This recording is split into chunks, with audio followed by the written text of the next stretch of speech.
Hana mến chào cô bác, anh chị và các bạn. Hôm nay, Hana xin gửi tới cô bác, anh chị và các bạn cách làm món bánh bao xá xíu nướng của người Hoa.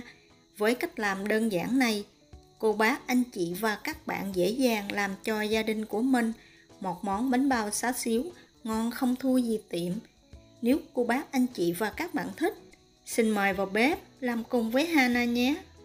Để làm món bánh bao xá xíu có nhiều lớp này, mình sẽ sử dụng hai loại bột. Trước tiên, để làm phần bột dầu, Hana sử dụng 50g mỡ heo và 50g bơ lạc.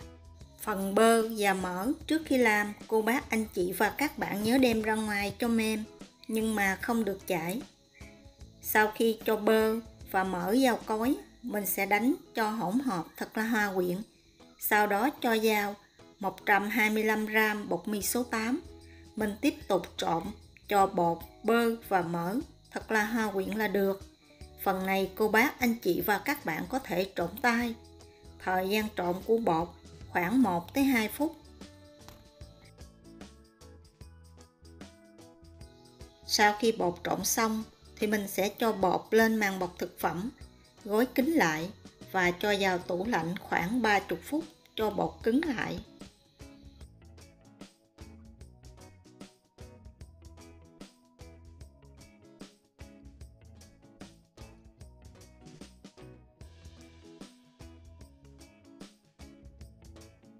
Cối trộn bột lúc nãy mình tiếp tục sử dụng rây vào 125g bột mì số 8 và 75g bột mì số 13, 1/4 muỗng cà phê muối.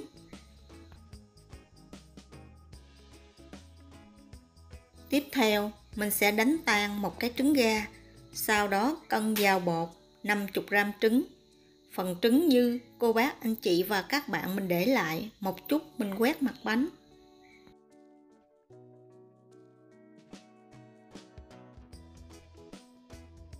Thêm vào 76g nước. Mình trộn đều cho hỗn hợp này hòa quyện là được, không cần trộn lâu.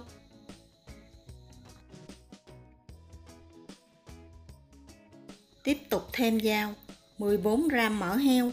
Mỡ này cô bác, anh chị và các bạn cũng nhớ để mềm. Và tiếp tục trộn cho hỗn hợp thật là hòa quyện. Thời gian trộn của Hana từ 1 tới 2 phút.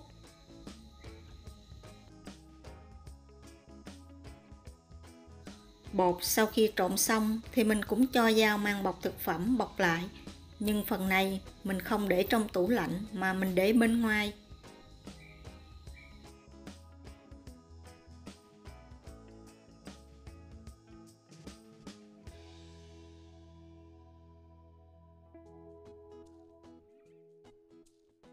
Trong khi chờ phần bột dầu cứng lại, mình sẽ đi chuẩn bị phần nhân. Thịt xá xíu và sốt Hana đã chia sẻ rồi. Hana có để đường link phía dưới. Nếu cô bác, anh chị và các bạn thích, mình có thể tham khảo. Thịt xá xíu Hana sử dụng 150g và 75g sốt. Sau đó mình sẽ cho hai phần này vào tô, nhồi cho thật là đều và để qua một bên.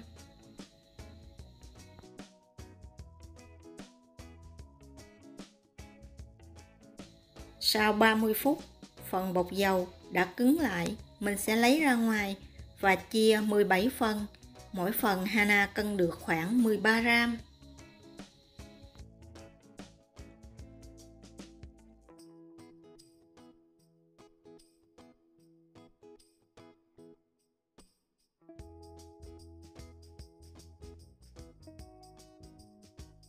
Bột nước mình cũng chia 17 phần, mỗi phần khoảng 20g.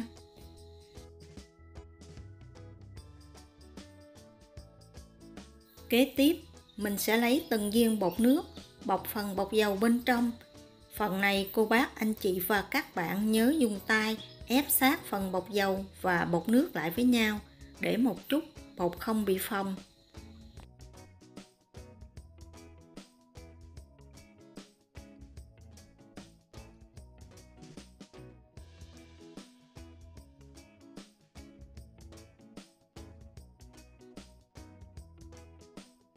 Đậy kín khay bột lại, sau đó cho vào tủ lạnh thêm 30 phút. Mình làm như vậy một chút mình cán bột dễ dàng hơn, bột dâu không bị xì ra ngoài.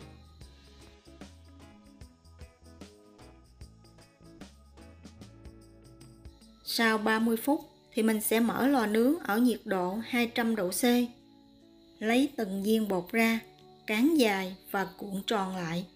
Lúc cán bột, cô bác, anh chị và các bạn nhớ trải ở dưới một lớp bột áo. Vì nếu mình không trải, một chút mình cán xong mình lấy lên bị dính thì phần bột dầu sẽ bị xì ra ngoài.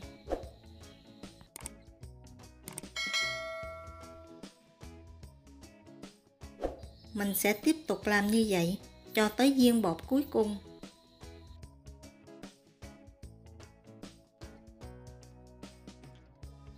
Khi làm bột, cô bác, anh chị và các bạn cũng nhớ che bột lại để tránh bột bị khô.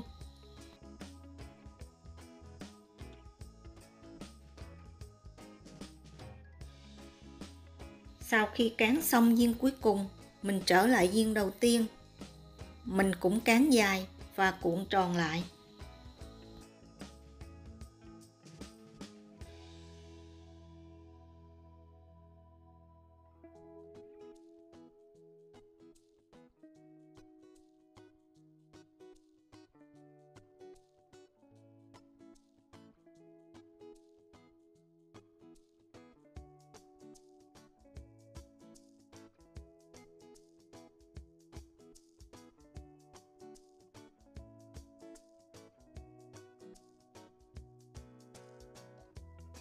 Sau đó dùng tay túm tròn bột lại.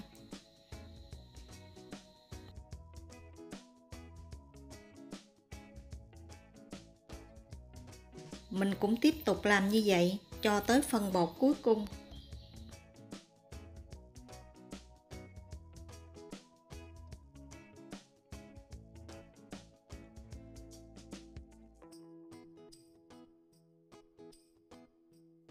Và lấy viên bột đầu tiên để tạo hình.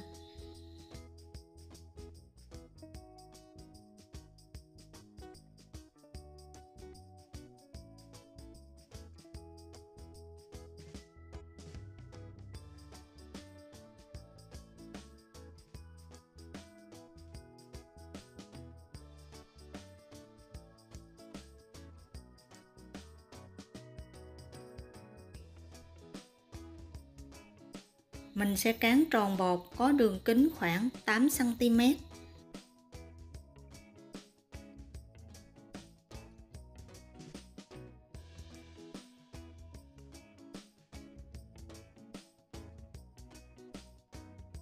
Nếu cô bác, anh chị và các bạn có khuôn nhỏ giống như Hana mình sử dụng, không có, mình dùng một cái chén nhỏ đặt bột lên để tạo hình. Sau đó đặt bánh lên miếng giấy nến. Mình không nhất thiết phải dùng khuôn.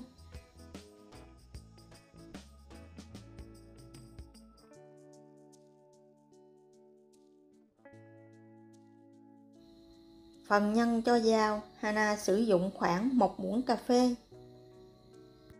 Cô bác, anh chị và các bạn nhớ túm kỹ mép bột lại để một chút phần sốt xá xíu bên trong không bị xì ra ngoài.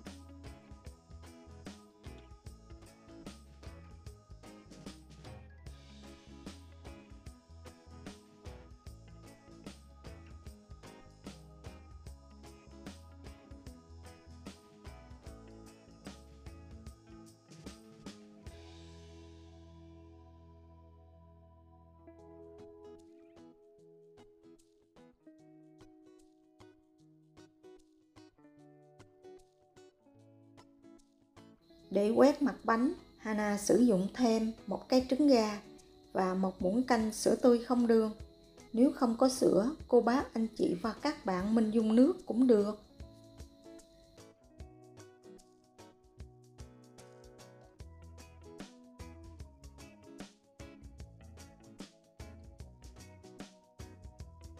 Quét một lớp trứng lên mặt bánh, sau đó cho vào lò nướng ở nhiệt độ 200 độ C.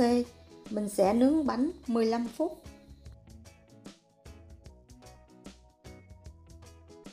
Sau 15 phút, lấy bánh ra ngoài và để 5 phút cho bánh nguội bớt. Sau 5 phút, mình sẽ tiếp tục quét thêm một lớp trứng lên mặt bánh và rải một ít mè đen lên trên. Sau đó cho khay bánh trở lại lò nướng ở nhiệt độ 200 độ C.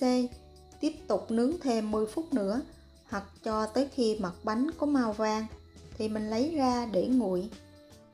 Bánh bao xá xíu nướng này, nếu cô bác, anh chị và các bạn ăn liền thì vỏ bánh rất là giòn. Nếu mà mình muốn ăn vỏ mềm một xíu thì mình để qua ngày hôm sau. Vỏ bánh, nếu cô bác, anh chị và các bạn muốn ngọt xíu thì khi trộn bột nước, mình cho vào một muỗng canh đường cát. Hana không cho. Với cách làm đơn giản này, cô bác, anh chị và các bạn dễ dàng thành công với món bánh bao xá xíu nướng. Bánh có vỏ ngoài giòn, có rất là nhiều lớp, phần nhân thì đậm đà.